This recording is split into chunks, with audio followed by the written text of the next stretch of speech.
Good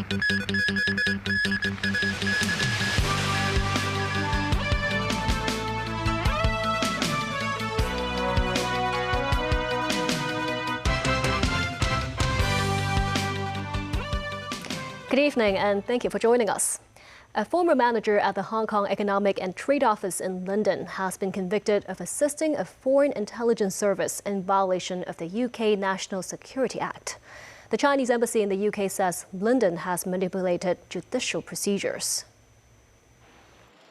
The verdict was delivered at the Old Bailey, or the Central Criminal Court in London. The two defendants are 66-year-old Bill Yun, an executive manager of the Hong Kong Economic and Trade Office in London, and 38-year-old Peter Wai, a former British border officer. The case alleged that between December 2023 and May 2024, the pair assisted Hong Kong intelligence agencies by conducting surveillance on pro-democracy activists residing in the UK in violation of the UK National Security Act. Both were arrested by British police in May 2024 and charged with assisting a foreign intelligence service and foreign interference. Peter Wai faced an additional charge of misconduct in public office. The trial began in early March and both pleaded not guilty. The jury reached a 10-2 majority verdict, finding both men guilty of assisting a foreign intelligence service, a charge that carries a maximum penalty of 14 years in prison. The jury unanimously convicted Peter Wai of misconduct in public office, which carries a maximum penalty of life imprisonment. On the charge of foreign interference, the jury was unable to reach a verdict. Both defendants were remanded in custody pending sentencing next Friday. Following the verdict, UK Minister of State for Security Dan Jarvis says the defendants' activities infringe upon British sovereignty. The Chinese embassy in the UK issued a statement saying Britain manipulated judicial procedures to support anti-China elements fleeing to the UK. By arresting and suing Chinese nationals in UK without any factual basis and securing the conviction by abusing law and rigging the judicial proceedings, the UK is blatantly endorsing the anti-China destabilizing forces. Such groundless accusations and smears against China are nothing but a typical political stunt. In Hong Kong, the government says Hong Kong was never a party to the case and firmly opposes all unfounded accusations made. Executive Council member and Senior Counsel Ronnie Tong says the case is politically motivated. I think this is a very distressing decision.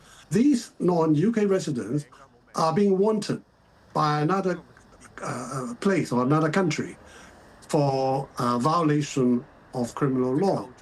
Now, what has that to do with UK's national security? I can't possibly think that a non-UK resident is key to the national security of the United Kingdom. It just boggles the mind, I think. So the only explanation is that this is a political ploy to irritate China or to irritate Hong Kong government. He says the government has a duty to assist the defendants to appeal the case. Cathay Pacific Airways will cut fuel surcharges starting May 16th. Flights between Hong Kong and countries from North America, Europe, the Middle East, Africa, and Southwest Pacific regions will see fuel surcharges trimmed from $1,560 to $1,362. Short-haul flights between Hong Kong and Japan and the mainland will have the levies cut from $389 to $339. The city's flagship carrier reviews the fuel surcharge every 2 weeks to better capture jet fuel price movements. This increased frequency is a temporary measure and will be revisited when the Middle East situation stabilizes. The Hong Kong-based International Organization for Mediation, or IOMED, hosted the Global Mediation Summit in the city today. Inaugural Secretary General of the organization and former Justice Secretary Teresa Chang revealed that a maritime dispute was resolved earlier this month, describing it as a milestone for the mediation body. Samantha Lee reports. The Global Mediation Summit took place at the Hong Kong Convention and Exhibition Centre today and was attended by Chief Executive John Lee, Secretary for Justice Paul Lam, and Commissioner of the Ministry of Foreign Affairs in Hong Kong, Cui Jianchun, together with international mediation experts, policymakers, and leaders from 48 countries and regions. In his opening remarks, the city leader John Lee said the number of signatory states increased from 37 to 41. Amid increasingly volatile global affairs, Lee said today's world is desperately in need of mediation to pursue peace and resolve complex disputes. The National 15th Five-Year Plan, I'm pleased to note, has expressed support to IOMAT. That ensures that Hong Kong will play a key role in the peaceful resolution of disputes by mediation long down the road. And I can assure you that Hong Kong will continue to build on our partnership with the International Organization for Mediation. Established last year, the IOMAT provides mediation services for the resolution of international disputes. Inaugural Secretary-General of IOMAT, Teresa Zhang, revealed that a maritime dispute was resolved earlier this month, describing it as a milestone for the mediation organization. Conducted by Hong Kong-based lawyer Rosita Lau, the mediation eventually resulted in a written agreement between parties from China and Singapore.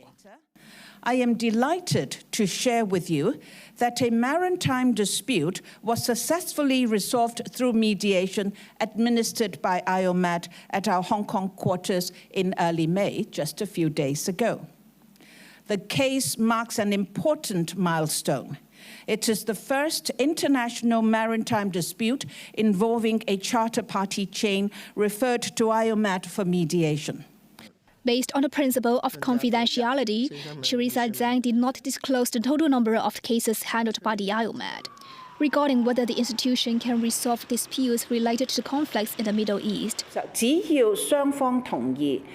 Zhang said as long as both parties agree, all countries can utilize the mediation service. The only reservation, which is also a requirement of international law, is that it cannot involve in the interest of a third country, unless it agrees to participate.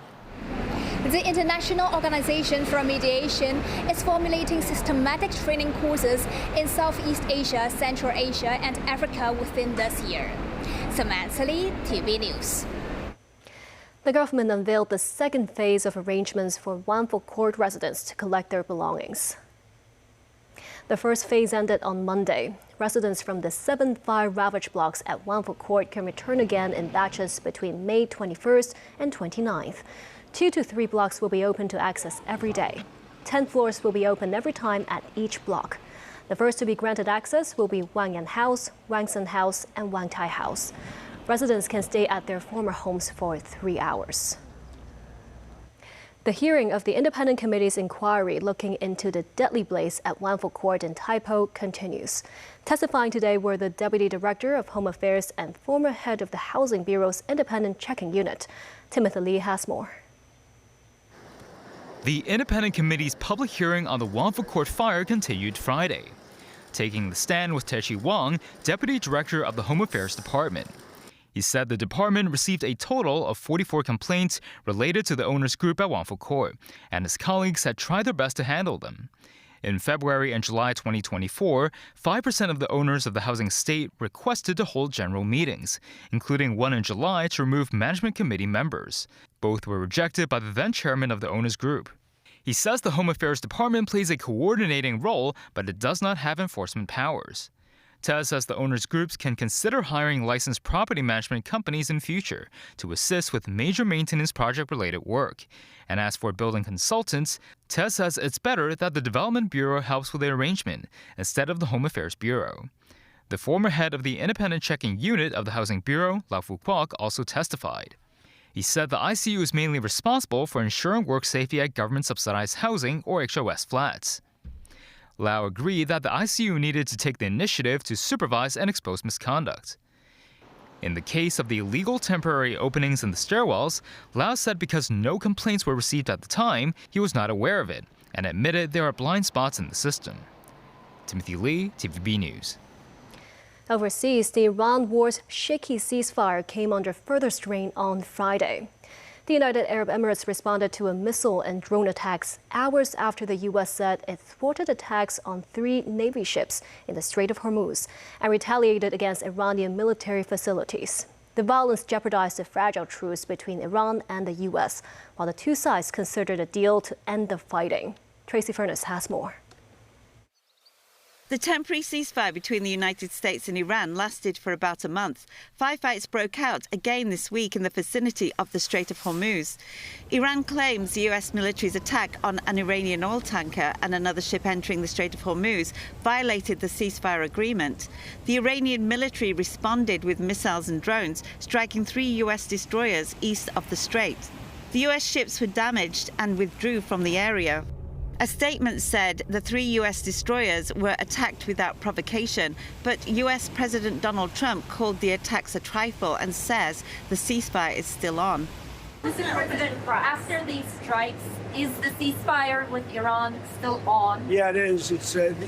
They trifled with us today. We blew them away. They trifled. I call that a trifle. I'll let you know when there's no ceasefire. You won't have to know.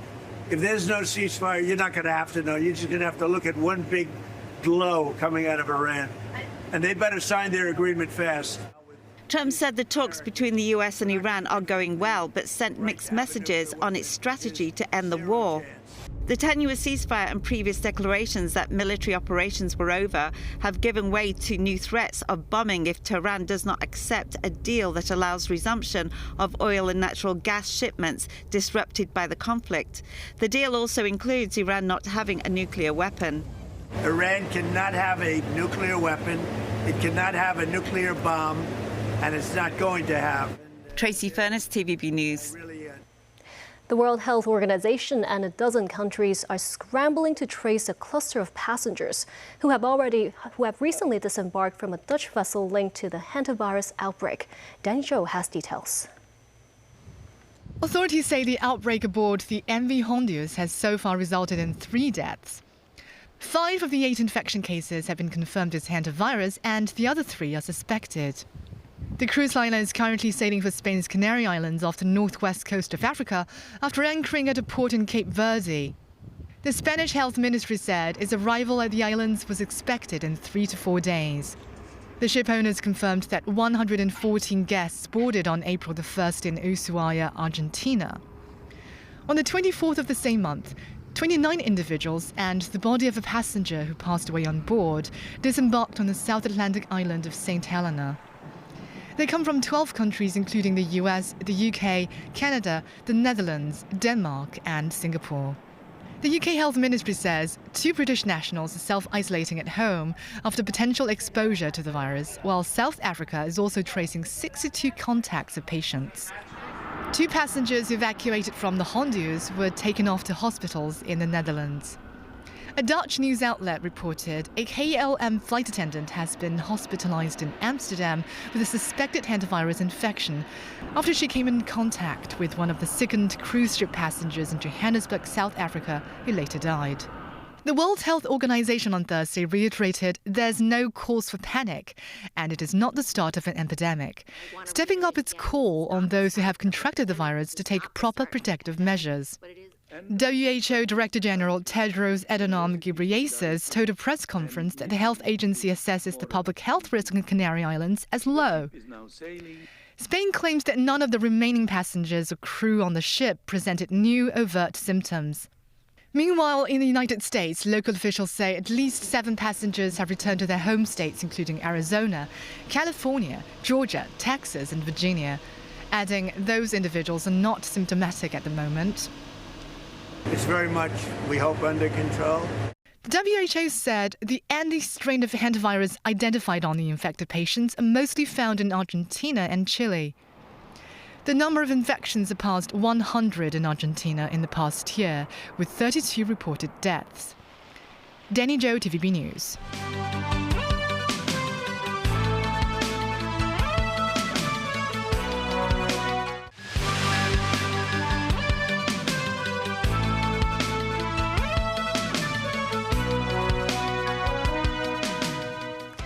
Welcome back. U.S. President Donald Trump indicated he's all set to travel to Beijing next Thursday on his first state visit to China in 5 years. There are reports that his administration is inviting CEO from NVIDIA, Apple, Exxon, Boeing, and other big companies to accompany the president on the Beijing trip on May 14th and 15th. Executives from Qualcomm, Blackstone, Citigroup, and Visa are also on the invitation list, sources say. Speaking to reporters in Washington on Thursday, Trump stated his upcoming summit with Chinese leader Xi Jinping, scheduled for next week, is still on, and that the meeting is going to be quite amazing. Mr. President, is your trip with China still going ahead? Yeah, and which companies you have a very good relationship with President Xi. We've had a great economic time. China's been great for us economically, but not for other presidents. But we've done very well with China. We're going to have a meeting with President Xi. It's going to be, I think, quite amazing. He's been a friend of mine. I've gotten along with him very well over the years. We have had no problem, and we've had no problem with China and Iran. And everybody said, "Oh, China, China." We've had no problem with China. Pope Leo XIV is celebrating his first anniversary as pontiff. But U.S. President Donald Trump's continuing criticisms and Leo's increasingly bold retorts have complicated the effort and overshadowed Friday's anniversary. This as U.S. Secretary of State Marco Rubio met with the pontiff at the Vatican on a fence-mending mission. Tracy Furness has more. Mr. Secretary, good to see you. Pope Leo spent the eve of the one-year mark as head of the Catholic Church, meeting with U.S. Secretary of State Marco Rubio, who had come to the Vatican. Secretary of State Marco Rubio spent about 2.5 hours in the Vatican today. He met first with Pope Leo and then with the Cardinal Secretary of State, Pietro Parolin. The State Department says that they did discuss the situation in the Middle East and the need for a durable peace, but the real visit was to underscore the strong bilateral relationship between the United States and the Holy See. This visit came after weeks of sparring between President Donald Trump and Pope Leo, with Trump criticizing Leo's call for peace and dialogue to end the Iran war. By the end of the audience, it appeared that at least the tensions had come down a little bit. Pope Leo is said to be mild-mannered at heart, and the friction between the two leaders is said to be a bit out of character for Leo, a reserved 70-year-old Midwestern missionary priest. Last month, Pope Leo told journalists on a plane that he did not want to get into a debate with the president.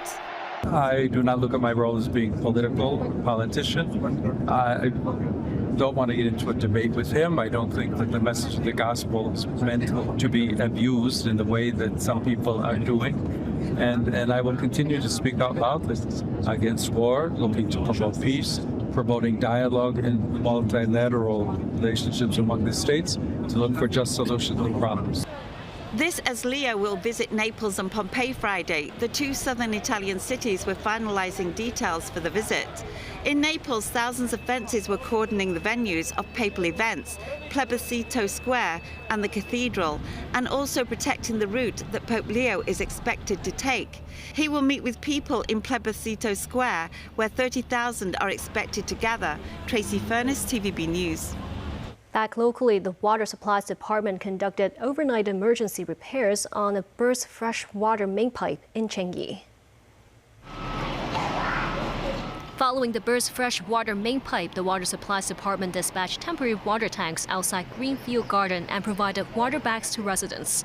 Many families, young and old, were seen bearing pots and containers to collect water.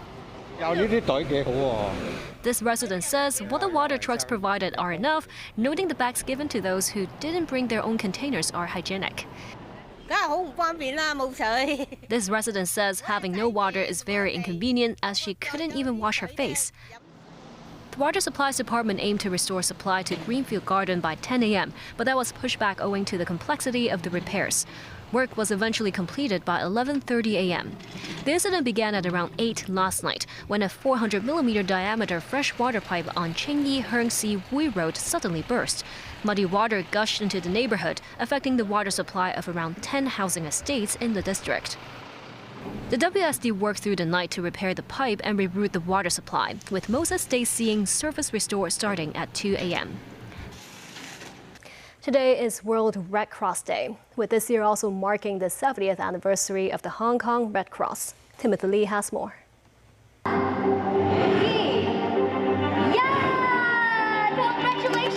Showcasing world-class first aid skills, members of the Hong Kong Red Cross Youth have long contributed to the spirit of humanitarianism and volunteerism in the city. Every May 8th, the World Red Cross Day is celebrated to commemorate the founding of the organization more than a century ago. Co-founded by Swiss activist Henry Dunant, after witnessing the terrors of war at the Battle of Solferino in 1859, the Red Cross is dedicated to treating wounded soldiers as well as civilians during wartime with complete neutrality. With its presence felt across 196 states worldwide, some members of the local Red Cross youth shared their thoughts on being a part of an international humanitarian group. The reason I joined the Red Cross when I was in junior form was because there was a scheme at my school that required us to select an extracurricular activity for us to join. Although it was a rather hasty decision, I really don't regret joining the Red Cross. Realized that the Red Cross is way more than just a uniform group. I was a scout in my primary school, and I would like to continue my uniform group life, organize many various activities like first aid camp and drill competition, and some even surface project design. And I think these activities are very unique, and I would like to learn these skills. Visitors at the Red Cross venue at Olympian City can interact with this AI mirror, which can generate photos of its users as Red Cross youth. Available to the public until Sunday, the Hong Kong Red Cross hopes the activity can remind residents that humanitarian contributions start at a young age. Timothy Lee, TVB News. And that's the news. Thank you for watching.